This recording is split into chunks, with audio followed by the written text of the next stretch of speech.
training camp is a tough time. You know, like I should be at training camp, but I'm here with you, okay? But training camp is fun. I've been enjoying it. Yeah, and we're seeing these women are really adjusting, as you know, Sarah, to these schedules that they're not used to. I mean, think about it. The pressure's on to now be who they need to be in the next round of life, and it is not easy. Especially when you're a high draft pick. I think the expectation that's been weighted on your shoulders when you're coming into camp, and then you're joining camp with all these veterans who've been in the league for a while. I mean, I remember last year we saw people who were drafted in the first and second round that didn't even make the team. So there's still so much pressure just when you get to camp to just make the team.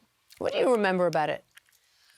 Oh, I mean, it's interesting. So long ago. Well, first of all, I did my rookie season in Minnesota. I remember being a rookie. So I remember things come along with being a rookie. So I paid my dues, and there's just so many differences. It's so hard to go from you're the senior and you're the top dog on the team. It's like everything revolves around your schedule and you.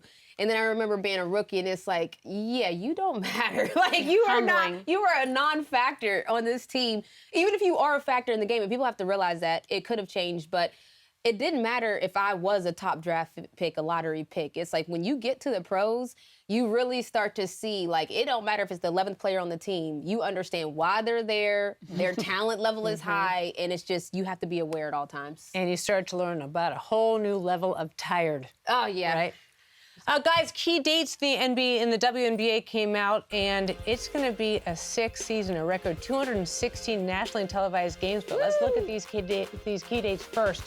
The start of the regular season feels like it's happening overnight, May 8th. But first, we'll start with those preseason games. Looking ahead at big games like, I don't know, maybe about like the 30th anniversary. That's kind of going to be lit. The Liberty at the Sparks on the 21st will commemorate the WNBA's inaugural game in 1997. I'm looking at August 31 through September 16th, the FIBA break. The reason I'm looking at that is because I've had to be a player during multiple Olympic breaks.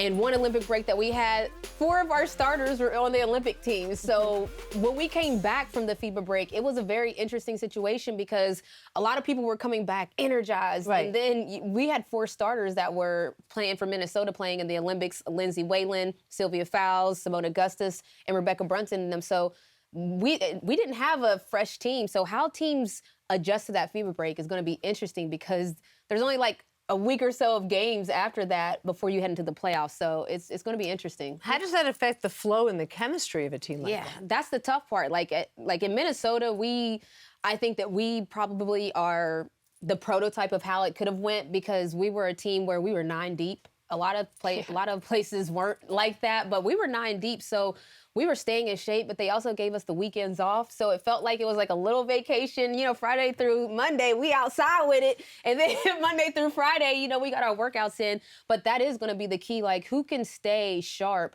Because we've even seen teams that get like a bye in the playoffs and then just that little 1-game break or so changes how rusty you are. So it can have an effect. Yeah, but I'm really looking at the beginning of the season just to see how these rookies are going to adjust. And I've already circled May 9th on my calendar because that's Wings versus Fever. That's 4 number-1 draft picks squaring off against each other in 1 game. Plus the Wings got Alana Smith in the offseason, who has, I'm just saying, co-defensive player of the year with Asia Wilson. So it's like she's bringing a whole new realm of defense to a Dallas Wings team that I think definitely needs some more help.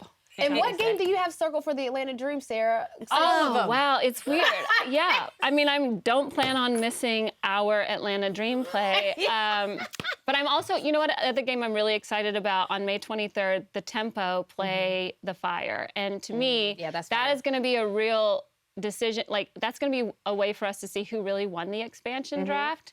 And, the Valkyries last year had a great inaugural season, so they have set the bar so high. So I really want to see what Portland and Toronto bring to the table. Yeah, and about how fast they can put chemistry together. Yeah. We did talk Valkyries about are those students that you don't even want to be taking the test because they overachieved for sure. Take a look at these nationally televised games. The Fever with 44. I wonder why the Fever have a lot of nationally televised games, people. Anybody have any ideas? Big energy. Yeah. The Dallas Wings, we know they sold out too. All those tickets in Dallas gone. It's going to be the AZ paid show, and people can't wait to see it.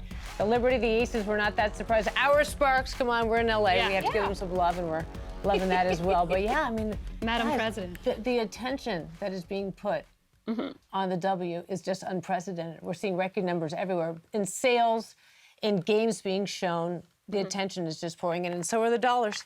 So are the dollars, and so are the players, and there's still a lot of players out there, in my opinion, who should still maybe make a team. So when do they find out? Like, when do they decide that, Renee, that they need a player on the team? Like, why is Natasha Cloud still out there? Well, that's two different questions that you asked. But the first question is, I mean, a lot of times right now, training camp is a very eye-opener, especially when you're talking about players that come from overseas, and international players or college players, because there is a jump. Like, I know everybody hears it all the time, like, yeah, there's a difference. And it's like, you gonna find out when you see your favorite athlete playing in the WNBA, you're gonna wonder, oh, I thought they could do this, or I thought they could do that.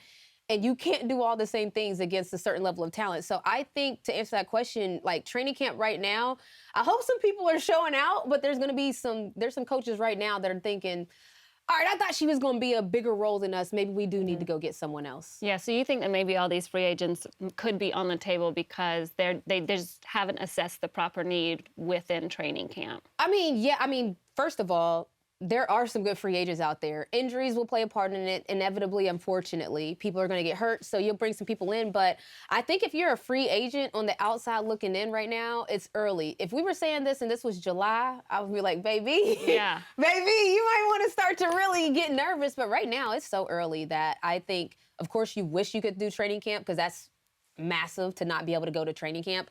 But there's still so much time. Oh, hello there. Thanks so much for watching. I'm Colleen Wolfe, and this is Women's Sports Now. If you want more of what you see here, you can just easily subscribe so you don't miss a damn thing. And catch us live every Thursday, 6 Eastern on the ESPN app. See you there.